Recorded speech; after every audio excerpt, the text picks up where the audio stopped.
I'm filming this video today because winter is essentially around the corner. We all know what that means. The dreaded seasonal depression is gonna start knocking on our door anytime soon. And for me, that was last week. I felt the knock of seasonal depression on my door last week and I thought, no, I am not allowing myself to spiral again this year. It's not happening. So I thought, what better way to overcome this myself than to remind myself of the things that I do to overcome seasonal depression and to share those things with you. The first thing that I have really honed in on this past week is the importance of nutrition and movement. For so many years, I slept on the importance of nutrition and movement, and we all know this is not something new. I am not telling you anything that you don't already know. We know that if we eat healthy, we're gonna feel better. We know that if we move our body, we're gonna get endorphins. But why do we not do these things? There are so many reasons why we don't do these things, and there are so many factors that influence what we eat and how we think about food and movement and all that kind of shit. But the reality is that making sure that you are getting all of your nutrients in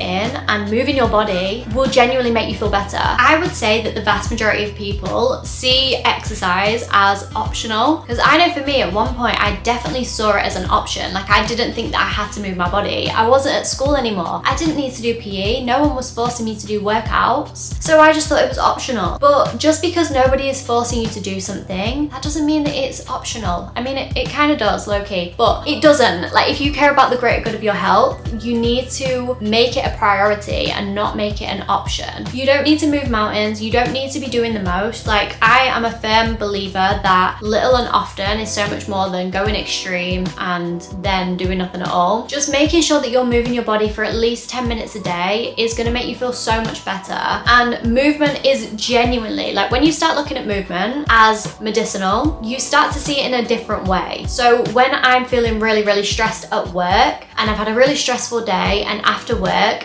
I want something to relieve that stress, I know that I can go on YouTube and I can type in a yoga practice and do that yoga practice. I could type in yoga for stress and I will do that 20-minute yoga practice and I will feel so much better. Or something now that I like to do when I'm feeling really stressed is I will go for the longest walk. I will literally walk for, like, I don't know how many miles, but I will walk about 16,000 steps because I just walk off all my problems. And it just helps to view exercise in that kind of medicinal way, rather than thinking I need to exercise because I need to be skinny and I need to meet this beauty standard. It's changed the game for me when it comes to exercise. Like, today on my lunch break, it was chucking it down with rain. It was raining so much. It was so cold, so miserable, so bleak, and my bedroom was so warm and so cozy, and I had a hot water bottle and it was great. But I forced myself to go out of the house and move my body and go for a run, like an actual run, and it didn't feel good at the time. Don't get me wrong, it was difficult and it was uncomfortable at the time. The rain was in my face, my contact lenses were getting wet, and that is not good at all. If you wear contact lenses, you know that's not good. And yeah, it wasn't great. But then when I got back and I had a nice bath and I washed myself with Snow Fairy and I put, oh my god, it's not even on the side anymore, but I wore my Rio de Janeiro boom boom cream, all was well with the world. I felt so good after that, and I wouldn't have got that feeling if I didn't go for that run. If I didn't make myself do something uncomfortable and something difficult, I would not have got that feeling. I would have probably sat at my desk feeling like a piece of shit. And the same with food, like looking at food as if it is medicine. Looking at the nutritional content of your meals. Are you getting enough protein in? Are you getting enough carbs and fats? Are you getting enough micronutrients? Whatever. I'm not a nutritionist, but do you know what I mean? Like, just eating relatively healthy foods and just making sure that you're eating some vegetables. You could go to the shop, get frozen broccoli or something, and then just steam it or whatever, and just force yourself to eat it. Even if you don't like vegetables, just eat them anyway. Just eat them because it is medicine for you. We didn't always like medicine when we grew up. Some of us didn't like Calpol, but we still took it, partly because we were forced to, but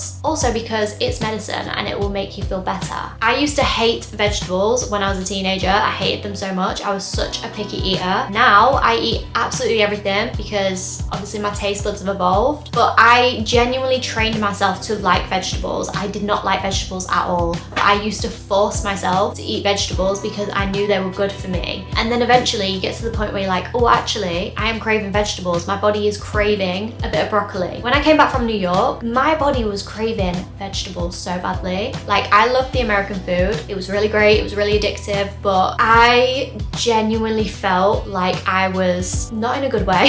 I needed vegetables in my life, but I would never have said that that back when I was a teenager, I would never have said, I'm craving vegetables, I need vegetables. I would have been like, no, I need more McDonald's. But it just gets to that point when you force yourself that much, you'll get to a point where you enjoy it. I did that with green tea as well. I used to hate green tea. Now I absolutely love green tea. So just treating food like it's medicine and eating food like it's medicine and like it's gonna be the antidote to getting over seasonal depression and making you feel a little bit better. There is definitely more factors involved with depression. I'm not downplaying it at all. I'm not trying to be like a GP telling you that you're not depressed and maybe you should go for a run, whatever. I know there are so many more factors, and I've definitely got more videos on like the deeper side of things, but if we're talking factually, it just genuinely makes you feel so much better to eat healthily. And say if you're in that time of the month where you are craving foods, that's fine. You can still eat the foods that you're craving, but just make sure that you're hitting your micronutrient goals and you're getting all of the food in that you need. Even if that means going over your calories, like that's fine, as long as you're getting the nutrients that you need. I genuinely feel like that's the most important, and people don't really stress that enough. I think the wellness field can be very, very confusing and very overwhelming because it's like you need to fit everything into a certain box. Like you need all of your micronutrients and everything to be perfect, especially if you track your food. It gets very unhealthy, but just as long as you're eating like intuitively and making sure that you're eating vegetables and enough protein, I feel like jobs are good in. So that's something that I've done this week, and it's genuinely made me feel so much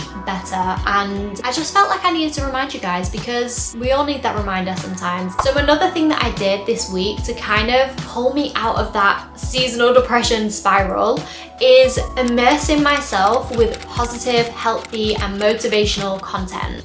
This is something that has pulled me out of my deepest and darkest days. When I was going through one of the worst breakups of my life and I didn't want to get out of bed, it was winter, it was cold, it was dreary, it was depressing. But the one thing that got me out of bed in the morning was going on YouTube, typing in motivational videos on YouTube, clicking on whatever came up. There's going to be so many motivational videos, like 5-minute videos or whatever, and just listening to that before I even get out of bed. Listening to motivational content genuinely was the only thing that would get me out of bed. They are honestly so good, and I would highly recommend making sure that you watch them every single morning if you're feeling like you're in a rut and you're feeling depressed and all that kind of stuff, because they helped me so much in like the hardest times of my life, which was also conveniently in the winter time, so a double whammy. I reminded myself of this recently because I have definitely been slacking when it comes to listening to motivational content. I have been very much in my Gilmore Girls era and watching like cozy full films and just feeling all cozy and nice, and that is fine. That is absolutely fine. We can do that. But I noticed that when I'm watching Gilmore Girls and spending my evenings watching Gilmore Girls and doing that kind of thing, I want to eat comfort food.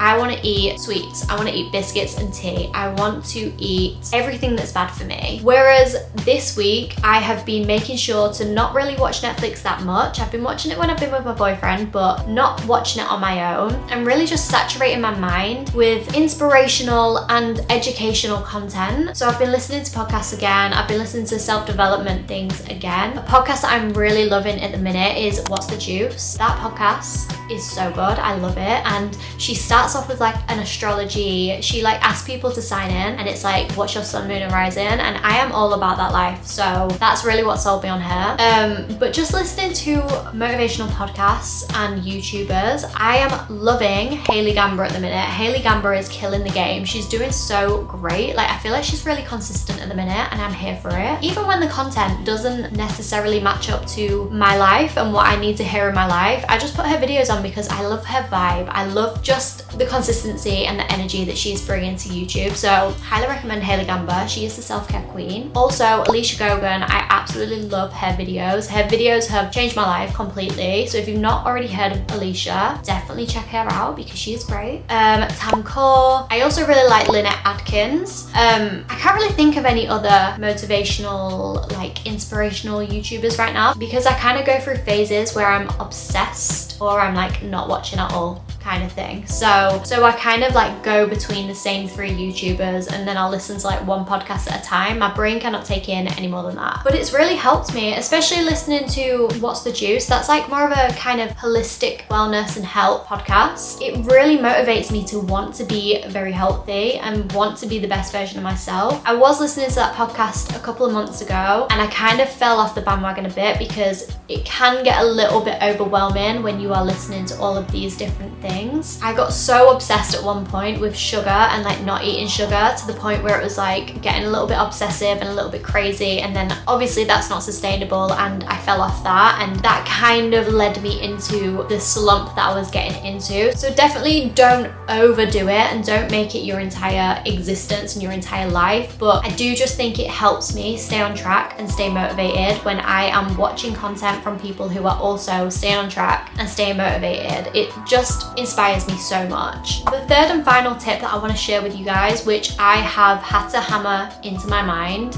is to just lower your expectations and be a little bit kinder to yourself. Stop being so goddamn hard on yourself when you're setting these unrealistic, unattainable goals and then not reaching them. Realizing that it is so easy to lay in bed on a Sunday night and tell yourself when you've got a full belly, you're nice and satiated, you've eaten all the junk food or whatever, and you're sat there thinking, yep, I'm gonna change my life on Monday. I'm gonna change my life, I'm gonna do everything great, I'm gonna work out 5 times a week, I'm gonna do the very most that I can do, and I'm gonna feel great. No, you have to lower your expectations, especially if you're not somebody who already does those things. I have definitely fallen into that trap far too many times. It happens time and time again where I overpromise on things and I will tell myself that I'm going to do the most and I end up not doing any of it because it's actually too overwhelming and it's actually unattainable for me, and then I just feel like shit about myself, and then it leads me more and more into a depression and a spiral. It looks so easy on social media, so we think in our mind, yes, this is easy, but then that makes us feel even worse when we actually try to do it and try to live up to the expectations and the standards of these fitness influencers or whoever, and then we realize it's actually not hard and that we actually can't do it, and it makes us feel so rubbish. I think just accepting the fact that you are human and you're allowed to make mistakes, you're allowed to say, if you do set unrealistic goals for yourself, you're allowed to not live up to those and not feel so shit about it. You are a human being with human feelings and human emotions, and there are so many other factors that just go into the mix when it comes to how we feel and whether or not we do something. There is nothing good that comes from being so harsh on yourself and making yourself feel so bad for not living up to the high expectations that you've set for yourself. When you lower your expectations and kind of low-key expect yourself to fall off at some point, because it is inevitable, if you are doing so much and you're doing